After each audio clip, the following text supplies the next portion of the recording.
Meme के नीचे लिखना जस्ट फॉर फन लॉ से इम्यूनिटी नहीं देता है। जी हाँ, आपने सही सुना। 2019 में यूपी के एक आदमी ने मोदी जी को अलादीन के कारपेट पर दिखाया और मीम पोस्ट किया। Result FIR under defamation and hurting sentiment. Tanmay Bhatt ने लता मंगेशकर और सचिन का स्नैपचैट मीम बनाया। पुलिस इंक्वायरी शुरू हो गई। तमिलनाडु में एक ब्रेन एक्सचेंज सर्जरी मीम पे साइबर डिफेमेशन का केस फाइल हो गया। ये सिर्फ जोक्स नहीं रहे, ये कोर्ट तक पहुंच रहे हैं। वेलकम टू द इंटरनेट, जहां एक क्लिक से पॉपुलैरिटी मिलती है और कभी कभी प्रोसिक्यूशन भी। मीम्स बनाने और शेयर करने का जमाना है, लेकिन अगर आपको लगता है कि मीम मतलब मजाक ही मजाक, तो आज का वीडियो आपके लिए है, क्योंकि आज हम बात करने वाले हैं एक ऐसे टॉपिक पर जो फनी भी है और थोड़ा स्कैरी भी। Posting memes can be a crime. आज हर सेकंड इंसान मीम देख रहा है, हर ब्रांड मीम मार्केटिंग कर रहा है, हर दूसरा ब्रांड इंस्टा पे रील्स और मीम से फेम ढूंढ रहा है। लेकिन मीम्स अब सिर्फ एंटरटेनमेंट नहीं रही, कई बार ये लीगल बैटल फील्ड बन जाते हैं। क्यों? क्योंकि हर जोक हर किसी को फनी नहीं लगता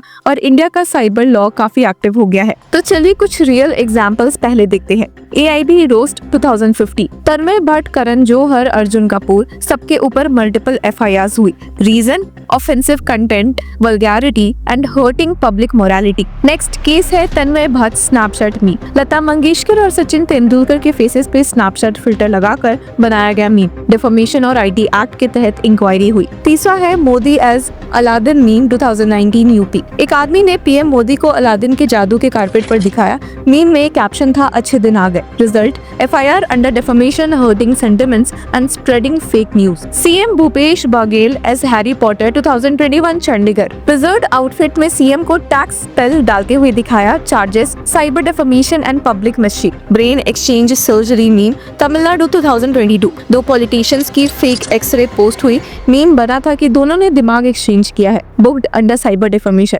अर्थ इज फ्लैट मीम 2020। एक मीम पेज ने लिखा कि if earth is round why does my phone fall straight down. During exam season meme viral हो गया। कंप्लेंट फाइल हुई मिस इन्फॉर्मेशन के लिए। इंडिया की नई क्रिमिनल लॉज, भारतीय न्याय संहिता और IT एक्ट दोनों मीम्स बनाने या शेयर करने के ऊपर डायरेक्ट इम्पैक्ट डालते हैं। तो here are some sections to know. Section 356 BNS defamation. अगर मीम किसी व्यक्ति की रेपुटेशन को नुकसान पहुंचाता है तो ये पनिशेबल ऑफेंस है, फाइन भी हो सकती है और जेल भी। नेक्स्ट बारी आती है सेक्शन 299 BNS की, रिलीजियस इंसल्ट। अगर आपका मीम किसी रिलीजियस कम्युनिटी की फीलिंग्स को हर्ट करता है या डेलिबरेटली प्रोवोक करता है तो FIR हो सकती है। इम्प्रिजनमेंट भी हो सकती है of either description for a term which may extend to 3 years और विद फाइन और with both. Section 351 BNS criminal intimidation. अगर मीम में थ्रेट या वायलेंस का एलिमेंट है, चाहे इनडायरेक्टली हो, तो ये भी ऑफेंस बन सकता है। अब बात करते हैं IT एक्ट की। Section 67 of IT act. ये सेक्शन स्पेसिफिकली ऑनलाइन कंटेंट के लिए है।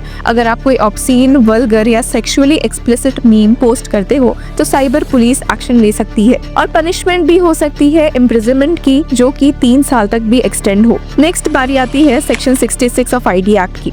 Sending offensive messages through communication service, even forwarding without knowing the source can invite legal trouble। तो सवाल अब यही है कि मीम तो मजाक के लिए होता है, तो फिर क्राइम क्यों? सिंपल सी बात है, फ्रीडम ऑफ स्पीच का मतलब एब्सोल्यूट फ्रीडम नहीं होता। कॉन्स्टिट्यूशन के आर्टिकल 19 सबसेक्शन 1A में हमें फ्रीडम ऑफ एक्सप्रेशन मिलता है, लेकिन आर्टिकल 19 सबसेक्शन 2 में वो रिस्ट्रिक्ट भी करता है in the interest of public morality, defamation, national security, law and order, decency. So अगर आपका मीम किसी की डिग्निटी हर्ट करता है या पब्लिक पीस डिस्टर्ब करता है तो वो स्पीच नहीं, इलीगल एक्सप्रेशन बन जाता है। अक्सर लोग सोचते हैं कि उन्होंने मीम बनाया नहीं, सिर्फ फॉरवर्ड किया तो कुछ नहीं होगा, तो वो भी गलत सोचते हैं। Under section 66 of the IT act, even forwarding objectionable content can make you legally liable. अगर आपने बिना वेरीफाई किए कोई फेक, कम्युनल या ऑब्सीन मीम शेयर किया है और उसे पब्लिक आउटरीच या हार्म हुई है तो आप भी पार्टी बन सकते हो कंप्लेंट में। अब इसका मतलब ये नहीं कि मीम बनाना ही बंद कर दो, बट हाँ, स्मार्टली बनाओ। Here's how. किसी की पर्सनल लाइफ या आइडेंटिटी का मजाक मत बनाओ, specially minors, women, politicians, religion, caste, sexual orientation, disability पे मीम्स मत बनाओ। हर ट्रेंडिंग इशू पर मीम बनाना जरूरी नहीं होता। सटायर और अब्यूज में फर्क होता है। Use your creativity responsibly. और हाँ, फेक कोट्स, डॉक्टर्ड इमेजेस या मिस इन्फॉर्मेशन बिल्कुल मत शेयर करो। कानून सिर्फ आपके इंटेंशन पे नहीं चलता, कोर्ट ये देखता है कि आपके मीम्स का इम्पैक्ट क्या था। अगर आपका इंटेंशन फनी था लेकिन किसी ने उसे हेट स्पीच या पर्सनल अटैक माना तो लीगल एक्शन हो सकता है। साइबर लॉ में it was just a joke कोई सॉलिड डिफेंस नहीं है। आपको दिखाना पड़ेगा कि आपने कंटेंट रिस्पॉन्सिबली बनाया और शेयर किया। अब व्यूअर्स सोचिए कि रोहन एक कॉलेज स्टूडेंट है, ने एक ट्रेंडिंग मीम बनाया जिसमें एक पॉलिटिशियन को कार्टून एनिमल से कंपेयर किया गया। मीम ने 10K लाइक्स कमाए, लेकिन पॉलिटिशियन के सपोर्टर्स ने FIR फाइल कर दिया। तो रोहन ने कहा कि सिर्फ मजाक था, पर कोर्ट ने कहा ये डिफेमेशन और प्रोवोकेशन है। रिजल्ट, रोहन को साइबर सेल के सामने प्रेजेंट होना पड़ा, एक लीगल नोटिस और कॉलेज डिसिप्लिनरी एक्शन भी हुआ। ये सिर्फ एग्जाम्पल नहीं है, ऐसे कई रियल केसेस हो चुके हैं। तो मीम्स पावरफुल टूल्स है, वो अवेयरनेस ला सकते हैं, डिसेंट एक्सप्रेस कर सकते हैं और पब्लिक ओपिनियन को इन्फ्लुएंस कर सकते हैं, लेकिन जब उनका यूज इर्रिस्पॉन्सिबल तरीके से होता है तो वो सिर्फ जोक नहीं रहते, वो hate speech, cyber bullying, defamation और इंसाइटमेंट का जरिया बन जाता है। इंटरनेट पर आजादी होने का मतलब ये नहीं कि आप लॉ के ऊपर हो। कॉन्स्टिट्यूशन और साइबर लॉ दोनों आपकी क्रिएटिविटी को सपोर्ट करते हैं, लेकिन उसका मिसयूज करने का कोई लाइसेंस नहीं देता। तो अगली बार जब आप कोई मीम बनाओ या फॉरवर्ड करो तो एक बार सोच लेना, इज इट फनी और FIR वर्दी। मीम वायरल हो तो अच्छा लगता है, लेकिन अगर वो कोर्ट नोटिस के साथ आए तो मजाक महंगा पड़ सकता है। बस एक रूल याद रखिए, लाफ रिस्पॉन्सिबली, पोस्ट लीगली। अब मीम की दुनिया के अलावा हमने स्टैंड अप कॉमेडीज पर भी एक बार होते देखा है, जहाँ अभी सबसे ऊपर और किसी का नाम नहीं बल्कि कॉमेडियन कुणाल कामरा का आता है, और उनसे जुड़े कितने केसेस और लीगल अपडेट्स हमारे सामने आए हैं, हमने आपको सब कुछ बताया है। तो अपने किस वीडियो की वजह से वे काफी इनफेमस हुए थे, चलिए उस पर भी एक नजर डाल लेते हैं। मुंबई, तो स्पिरिट ऑफ मुंबई में क्या हो रहा है, फ्लड हो गया है, डबल डेकर बस झूल रही है पानी में, ठीक है, बच्चे जा रहे हैं उसके ऊपर, समर सॉल्ट मार रहा है पानी में, ठीक है, बह के सीधा श्रीलंका पहुंच सकते हैं। वहाँ आनंद महिंद्रा को वीडियो मिलता है, हमें लग रहा है कि ज्ञानी आदमी है, बोलेगा कि अरे क्या कर रहे हो बच्चों, मत करो, प्रशासन कहाँ है, ऐसा नहीं होना चाहिए, कोई ये बच्चों को रोकता क्यों नहीं। आनंद महिंद्रा वहाँ लिखता है, when life gives you lemon. ये देश का विद्वान दिया गया है, बचा क्या है फिर बचाने को, फिर बातें ऐसे करता है, life gives you lemon. AI meeting पे बोलता है हम इंडियन AI बनाएंगे। अरे तुमने अभी तक कुछ नहीं बनाया इंडियन, अभी एक दिन सडनली आके सब बना दोगे, पॉसिबल नहीं है। मैं इंडियन बिजनेसेस पे मैं जितना कम ही बोलूँ उतना बेटर है। जब भी मैं बोलता हूँ कुछ हो जाता है।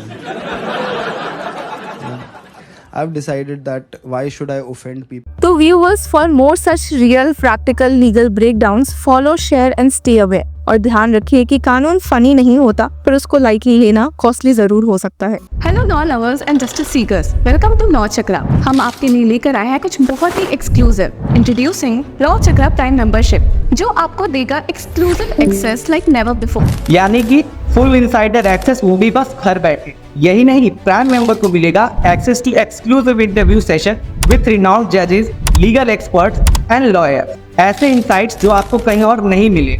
इसी के साथ अगर आप कभी सोचे कि हम कैसे लेकर आते हैं आपके लिए ये लीगल अपडेट्स, तो इसके लिए भी प्राइम मेंबर्स के लिए है हमारे पास एक special sneak peek behind the scenes of law chakra. Brainstorming session से लेकर ब्लूपर्स तक सब कुछ। In short, more content, more update and more analysis। Political legal controversies हो या इन डेप्थ लीगल सेशंस, सब कुछ आपको मिलेगा एट वेरी मिनिमल प्राइस। बनिए लॉ चक्र की प्राइम मेंबर और अनलॉक कीजिए full potential of legal knowledge. अभी ज्वाइन कीजिए।